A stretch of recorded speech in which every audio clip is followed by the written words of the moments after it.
নমস্কার বন্ধুরা, আশা করি তোমরা সকলে ভালো আছো। নতুন একটা ভিডিও নিয়ে তোমাদের মাঝে চলে এসেছি আমি রজনী। আর নতুন ভিডিওটা এটাই যে সালমান খান এত তাড়াতাড়ি কিভাবে বলিউডের সুপারস্টারের ভিতর হয়ে গেল, ঠিক আছে? তো কিভাবে মানে হলো 4 বছরের ভিতর, কিভাবে সালমান শাহ হয়ে গেল সুপারস্টার, বলিউডের ভিতর গেল। তো বন্ধুরা, চলো এই ভিডিওটা তোমরা সম্পূর্ণ ওয়াচ করো আর দেখো, আর তোমাদের মতামতগুলো আমাকে জানাও, ঠিক আছে? আর ভিডিওটা ভালো লাগলে একটা লাইক সাবস্ক্রাইব আমার পাশে থাকতে পারো তোমরা, ঠিক আছে বন্ধুরা? তো চলো ভিডিওটা শুরু করা যাক। পৃথিবীতে অনেক ইন্ডাস্ট্রিতে অনেক চলো বন্ধুরা, মহাতারকা ভিডিওটা শুরু এসেছেন, হয়ে কাজ গেছে। করেছেন, বিদায় বেশি কথা নিয়েছেন। না এটা বলে নতুন কোনো বিষয় না, কিন্তু চলুন দেখি। সালমান শাহের ব্যাপারটা কেন আমাদের মাথায় এতদিন পরেও ঘুরপাক খায়? এতদিন পরেও নতুন কোনো নায়ক বাংলাদেশি ফিল্ম ইন্ডাস্ট্রিতে আসলেই সালমান শাহের সাথে তার তুলনা করা হয়। সেটার এক্স্যাক্ট কারণটা কি? কারণ হয়তো বেশ সালমান কিছু শাহ আছে। সত্যি যেমন বলতে একটা জিনিস অনেকটাই ভেবে কি দেখেছেন, হয়ে গেছে, বাংলা সিনেমার মানে ইতিহাসে তার একটা অন্যতম আইকনিক নায়ক সালমান শাহের দরকার। ফিল্ম ক্যারিয়ার কয় বছরের জানেন? মাত্র 4 বছর। মাত্র 4 বছর কাজ করে মানুষের মনে এইরকম ছাপ পৃথিবীর আর কোনো অভিনেতা আর কোনো ইন্ডাস্ট্রিতে পেরেছে কিনা আমি জানি না। এই সালমান শাহ 4 বছরের সিনেমা করেছেন 27টি। তার চার বক্স বছরে অফিস সাকসেস নিয়ে 27টি নতুন ভাই কিছু ভিডিও বলবার নেই, করেছে। অনেক সিনেমা শুধু তার নামেই চলেছে। এই 4 বছর কাজ করেই পরবর্তী 30-40 বছরের লিগাসি তিনি তৈরি করে ফেলেছেন। তার কস্টিউম চয়েস অর্থাৎ আউটলুক সেন্সিবিলিটি বা ফ্যাশন সেন্স এখনের যে কোনো নায়ক থেকে উন্নত ছিল সেই 1990-এর দশকে। ইভেন 90-এর দশকের বলিউডের যে কোনো একটা নায়কের পাশাপাশি সালমান শাহকে দাঁড় করিয়ে দেন, দেখবেন কাকে বেশি স্মার্ট লাগে। শুধু 90-এর দশকের কিছু না, এখনো বলিউড বা বাংলাদেশে হুটহাট অনেক নতুন স্টাইল আসে, যেগুলো 90-এর দশকে তিনি করে ফেলে এসেছেন। কমার্শিয়াল সিনেমাতে তার অভিনয় কিংবা কথা বলার ধরন দেখলেও মনে হয় না তিনি ওভার অ্যাক্টিং জাতীয় কিছু করছেন, যেখানে এখন অনেক বিখ্যাত নায়ক ঠিকঠাক ন্যাকামি ছাড়া কথাই বলতে পারে না। বলা হয় বাংলা কমার্শিয়াল সিনেমাকে তিনি যে উচ্চতায় নিয়ে গিয়েছিলেন, তার মৃত্যুর পর বাংলা কমার্শিয়াল সিনেমা ঠিক ততটাই নিচে নেমে গিয়েছিল। চলুন কথা বলা যাক বাংলার এই মহানায়ক সালমান শাহের ক্যারিয়ারটা নিয়ে, খুঁটিয়ে দেখা যাক একজন মহানায়ক হবার পেছনের গল্পটা। সালমান শাহের সিনেমায় অভিষেক 1993 সালে হলেও তার মিডিয়া ক্যারিয়ার 80-এর দশকে শুরু হয়েছিল। যথেষ্ট পরিমাণ সুদর্শন এবং ফ্যাশন সেন্স ভালো থাকায় মডেল হিসেবেই ক্যারিয়ার শুরু করেছিলেন তিনি। তার সাথে তিনি ছায়ানটে পল্লী গীতিতেও শিক্ষা নিয়েছেন। তিনি বেশ ভালো গান গাইতেন। এই গানের শিক্ষা পুরোপুরি বিফলে যায়নি। বিখ্যাত নায়ক হবার পর প্রেমযুদ্ধ এবং ঋণ শোধ নামক 2 সিনেমাতে প্লেব্যাক সিঙ্গার হিসেবেও তিনি কাজ করেছেন। যাই হোক, তার মডেলিং জীবনে ফিরে যায়। হানিফ সংকেত ইত্যাদি দিয়ে পুরো বাংলাদেশে বিখ্যাত হবার আগে আরো বেশ কিছু অনুষ্ঠান বিটিভিতে তৈরি করেছেন। সেরকম একটা অনুষ্ঠানের নাম ছিল কথার কথা। ইত্যাদির মতো এইখানেও হানিফ সংকেত কিছু মিউজিক ভিডিও বা আলাদা স্কেচ টাইপ জিনিস রাখতেন, যেগুলো এই অনুষ্ঠানের জন্যই এক্সক্লুসিভ ছিল। তেমনই একটি মিউজিক ভিডিও তিনি তৈরি করেছিলেন যার নামটি ছিল তার অপূর্ব। হানিফ সংকেতের সহজাত স্টাইল যেটা ছিল যে বিনোদনের সাথে সোশ্যাল মেসেজ কম্বাইন করে দিতেন সবসময়। এই গানটাও হানিফ সংকেত নিজেই গেয়েছিলেন। মিউজিক ভিডিওর মূল বক্তব্য ছিল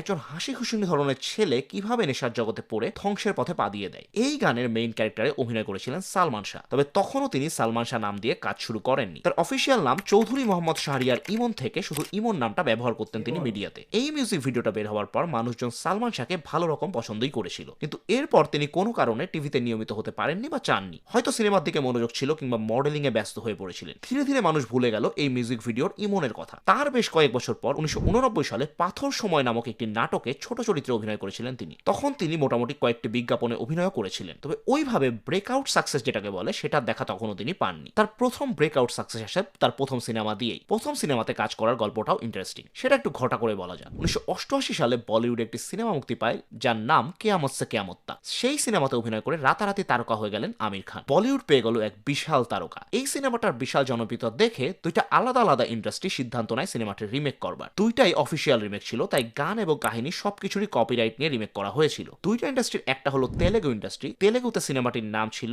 আক্কারা আম্মাই ইপকারা আব্বাই, এবং সেটাতে এখনকার নামটা বিখ্যাত কিন্তু নায়ক পাওয়ান হাস্যকর নাম। কল্যাণ অভিনয় করেছিলেন। এইটাই ছিল তার প্রথম সিনেমা। আরেকটি রিমেক করা হয় বাংলাদেশে 1993 সালে। বাংলাদেশের রিমেকটি পরিচালনা করেছিলেন সোহানুর রহমান সোহান। তিনি সিদ্ধান্ত নেন একজন সম্পূর্ণ নতুন মুখ নেবেন, কারণ বলিউডেও আমির খানের নায়ক হিসেবে সেটা প্রথম সিনেমা ছিল। তিনি চেয়েছিলেন বাংলাতেও দর্শক এই গল্পটা একজন নতুন নায়কের পার্সপেক্টিভ থেকে দেখুক। তিনি যে নতুন মুখ খুঁজে বেড়াচ্ছেন সেটা তিনি তার পরিচিত বেশ অনেকজনকেই বলেছিলেন। তার মাঝে একজন হলেন নায়ক আলমগীরের সাবেক স্ত্রী খোশনুর আলমগীর। তিনি তাকে জানান যে ইমন নামের একজন ছেলে আছে, তার সাথে একবার দেখা করে দেখতে পারে। সোহানুর ইমনকে একটা রেস্টুরেন্টে আসতে বললেন দেখা করবার জন্য।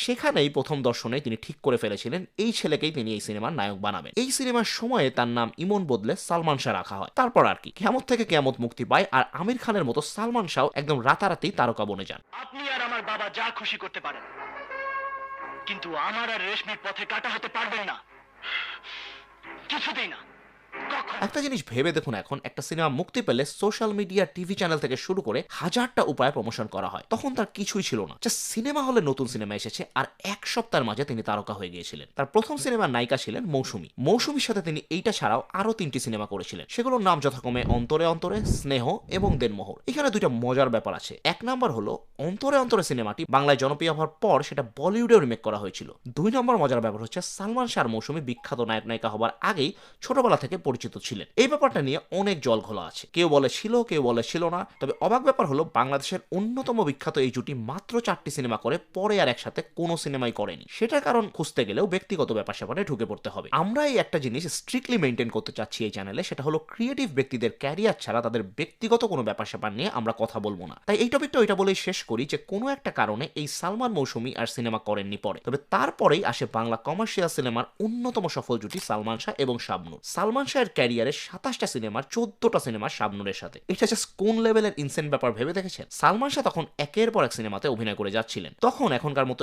এত কম শিফটে কাজ হতো না। 8 ঘন্টার শিফট এমনও হয়েছে একদিনে টানা 3 শিফটেও কাজ করেছেন লোকজন। 3 সিনেমা 3টা শুট একদিনে আলাদা আলাদা টাইমে হয়েছে, এমন ঘটনা তখন ছিল খুব অহরহ। সেই রকম ব্যস্ততার মাঝেই সালমান শাহ ক্যারিয়ারে 4 বছরে অভিনয় করে ফেলেছিলেন প্রায় 27টি সিনেমাতে। তার ক্যারিয়ারের চতুর্থ বয়সে ঘটে বসে এই ঘটনাটি। 1996 সালের শেষের দিকের কথা। সালমান শাহ নায়ক হিসেবে এমন একটি উচ্চতায় পৌঁছেছেন যেখানে এর আগে হাতে গোনা কয়েকজন নায়ক পৌঁছেছেন বাংলাদেশে। একসাথে 5টি সিনেমার কাজ চলছে তখন। কিছু সিনেমার শুটিং মাঝপথে আছে, কিছু সিনেমার ডাবিং চলছে, আবার কিছু সিনেমার শুটিং প্রায় শেষের দিকে। ঠিক তখনই বাংলার মানুষ জানতে পারলো সালমান শাহ আর নেই, তিনি মৃত্যুবরণ করেছেন। তার মৃত্যু নিয়ে অনেকেই অনেক কথা বলেছেন। আত্মহত্যা নাকি হত্যাকাণ্ড, এই বিষয়ে তখন থেকে এখন পর্যন্ত গুজবের কোনো শেষ হয়নি। গুজব নিয়ে আলোচনার ফায়দা নেই কোনো। মেইন কথা হচ্ছে মাত্র 4 বছরেই মহাতারকার ক্যারিয়ার শেষ হয়ে গিয়েছে। তবে তার এই 4 বছরের ক্যারিয়ার অন্য অনেক নায়কের 20 থেকে 40 বছরের ক্যারিয়ার থেকেও বেশি শক্তিশালী ছিল। সেটা কেন ছিল সেটাই দেখা যাক এখন। এই প্রশ্নের আসলে এক লাইনে উত্তর দেওয়া কঠিন। সালমান শাহের এমন অনেকগুলো গুণাবলী ছিল যেগুলো তাকে একজন কমপ্লিট প্যাকেজ বানিয়েছিল। প্রথমত, অনেক নায়কই তখন তেমন শিক্ষিত ছিল না। অভিনেতারা শিক্ষা বিষয়টাকে জরুরি মনে করতেন না একদমই। সেদিক থেকে তিনি বেশ আলাদা ছিলেন। অনার্স শেষ করে তারপর তিনি মডেলিং এ ঢুকেছিলেন। শিক্ষা ছাড়াও আরেকটা বড় বিষয় যেটা খুব জরুরি ছিল সেটা ছিল স্মার্টনেস। স্মার্ট বলতে আপাত দৃষ্টিতে যেটা প্রথমে মাথায় আসে যে সুন্দর সুন্দর জামা কাপড় পরে ফিটফাট একটা চেহারা, আসলে স্মার্টনেস কিন্তু সেটা না। এখন অনেক নায়ক আছে ফিটফাট ধরনের জামা কাপড় পরে ফ্রেমে চলে আসে, কিন্তু মুখটা খুললেই মনে হয় দৌড়াই পালায়। সালমান শাহের মাঝে সেই ইনার স্মার্টনেস ছিল। তিনি একদম সেই বিউটি উইথ ব্রেন যেটাকে বলে। তিনি সিনেমাতে আসার আগেই ব্যাপক সিনেমা ফ্রিক ছিলেন। প্রচুর পরিমাণে ইন্টারন্যাশনাল সিনেমা তিনি দেখেছেন সেই 70-80 দশকেই। তাছাড়াও তখনকার আন্তর্জাতিক মিডিয়াতে ফ্যাশনের ধরন কি ছিল সেটা তিনি ভালো রকমই খোঁজ খবর রাখতেন। আপনারা এক কাজ করুন, তখনকার সময় যেসব বিখ্যাত নায়ক ছিলেন যেমন ওমর সানি, রিয়াজ কিংবা আমির খান, তাদের ড্রেস আপ সেন্সটা দেখেন আর সালমান শাহেরটা দেখেন। Salman Shah just way ahead of time ছিলেন। তিনি 1990 সালে 2024-এর অনেক নায়কদের থেকে ভালো আউটলুক ব্যবহার করেছেন। শুধু তাই না, তার মাঝে আরেকটা গুণ ছিল যেটা আমি বলিউডের অনেক নায়কের মাঝেও দেখিনি প্রথম দিকে। সেটা হলো কমার্শিয়াল অভিনয়ের সঠিক মাত্রাটা ধরা। কমার্শিয়াল অভিনয় হলেই বেশিরভাগ অভিনেতা মনে করেন নর্মাল মাত্রা থেকে অনেক উপরে অভিনয় করতে হবে, সেখানে স্বাভাবিক কোল্ড অভিনয় করলে হবে না। সালমান শাহ সেটাকে পুরোপুরি ভুল প্রমাণিত করে ফুল কমার্শিয়াল সিনেমাতে কাজ করেছেন। তার অভিনয়ে সেই অতিরিক্ত মেকি ফ্লেভারটা একদমই ছিল না। আপনি কি এই দোকানের মালিক? মালিক বলুন, কর্মচারী বলুন, এই মুহূর্তে আমি সব। বলুন আপনার জন্য কি করতে পারি?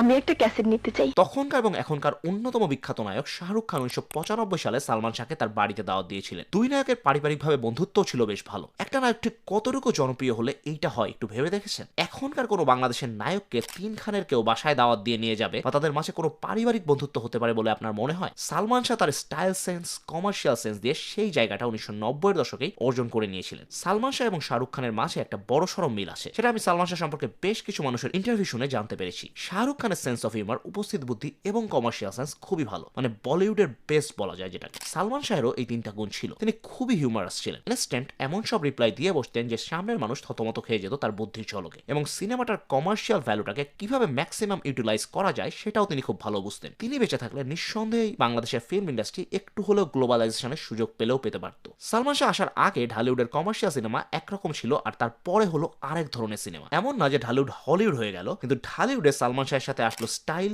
ভালো গান এবং মার্জিত অভিনয়। এইটার প্রভাব কিন্তু শুধু সিনেমাতেই না, সেটা আরো অনেক বিস্তৃত। ব্যাপারটা বুঝিয়ে বলি। তখনকার গণমানুষের জন্য ভিজুয়াল বিনোদনের মাধ্যম ছিল মাত্র 2টা, নাটক আর সিনেমা। এইখানে তারা যেই ধরনের সংলাপ শুনে, যে ধরনের কাজকর্ম করতে দেখে কিংবা যেই ধরনের পোশাক দেখে, গণমানুষ সেটাই অনুকরণ করার চেষ্টা করে। সালমান শাহের এই ইন্ডাস্ট্রিতে পা রাখার কারণে বলতে পারেন পুরো আপামর জনতায় স্টাইলের দিক থেকে কয়েক যুগে এগিয়ে গিয়েছিল। তারা কন্টেম্পোরারি ইন্টারন্যাশনাল স্টাইল সম্পর্কে আইডিয়া পেয়েছিল সালমান শাহের কাছ থেকে। মার্জিত কিন্তু অতিশয় কুল চালচলন শিখেছে সালমান শাহের কাছ থেকে তারা। করা, এটা বেশ গুরুত্বপূর্ণ একটা বিষয়। একটা কথা খুবই খুবই সত্যি একটা জিনিস, সেটা হলো সালমান শাহ যেমন ঢালিউডকে 20 বছর সামনে ঠেলে দিয়েছিলেন, সালমান শাহ মারা যাওয়ার পর সেটা 20 বছর পেছনেও চলে গিয়েছিল। তার মৃত্যুর পর ঢালিউড এসেছিল এক ভয়ানক কালো অধ্যায়। সেই ভয়ানক অধ্যায়ের কথাও বলা যাবে ভবিষ্যতের কোনো এক ভিডিওতে। বিস্তারিত কথা হবে কিভাবে ধ্বংসের ঠিক শেষ সীমানায় চলে গিয়েছিল বাংলাদেশের কমার্শিয়াল সিনেমা, সেটা নিয়ে। আজকের ভিডিও এই পর্যন্তই। যদি ভিডিওটি আপনাদের ভালো লেগে থাকে তাহলে প্লিজ এতে লাইক দিন এবং সাবস্ক্রাইব করুন আমাদের চ্যানেল। সবাই ভালো থাকুন, সুস্থ থাকুন। Until next time, tata. তো হ্যালো গাইস, আশা করি ভিডিওটা তোমাদের সম্পূর্ণ ভালো লেগেছে। আর আমাদের সালমান শাহ কিন্তু ভীষণ একটা নেত্রী। আমাদের ইয়ং জেনারেশন, মানে আমাদের যে জেনারেশন এখনো চলছে, সেটা যদি আরো ওই সালমান শাহর জেনারেশনে ওরকম চলতো, তাহলে ওর ড্রেস আপটা আরো অনেক অসাধারণ থাকতো আমার যেটুকু মনে হয়। কারণ এখন যেরকম ড্রেস আপ চলছে ট্রেন্ডিং এ, আর আগে যেরকম, মানে আগের কালে যে সময় 1993 সালে যখন সালমান শাহ ইন্ডাস্ট্রিতে আসে, তো তখনের ড্রেস আপ তার কিন্তু অনেক সুন্দর ছিল, অনেক ভালো ছিল বন্ধুরা। তো ভিডিওর মাঝে তো আমরা এটাই বলতে পারবো যে আগের কালের যে মানুষগুলো ছিল না, তারা অ্যাক্টিং এর দিক দিয়েও বেস্ট ছিল। তারপরে তোমার ড্রেস আপের দিক দিয়ে আমাদের সালমান শাহ ভীষণ ভালো ছিল, আর তার হেয়ার স্টাইলও বহুত সুন্দর লাগলো আমার কাছে। আর সত্যি কথা বলতে গিয়ে যে আমাদের সালমান শাহ যে ছিল, সে কিন্তু 4 বছরে মানে 27টা কিন্তু ভিডিও উনি করে ফেলেছেন। 27টা ভিডিও, মানে এটা ভাবলেই কেমন একটা লাগে যে 4 বছরে সে 27টা ভিডিও করা হয়ে গেছে, একটা মুভি করা হয়ে গেছে, মানে 27টা। তো বন্ধুরা, ভিডিওটা বেশি একটা বড় করবো না, ভিডিওটা এইটুকুই থাকলো। তোমাদের কি মতামত তোমরা কমেন্টে জানাও। আর বন্ধুরা, এইটুকুই থাকলো আজকের ভিডিও, এইটুকুই থাক। আর পরের ভিডিওতে আবার দেখা হচ্ছে। আমি রজনী, তোমরা সবাই ভালো থেকো বন্ধুরা, এটাই আশা করি।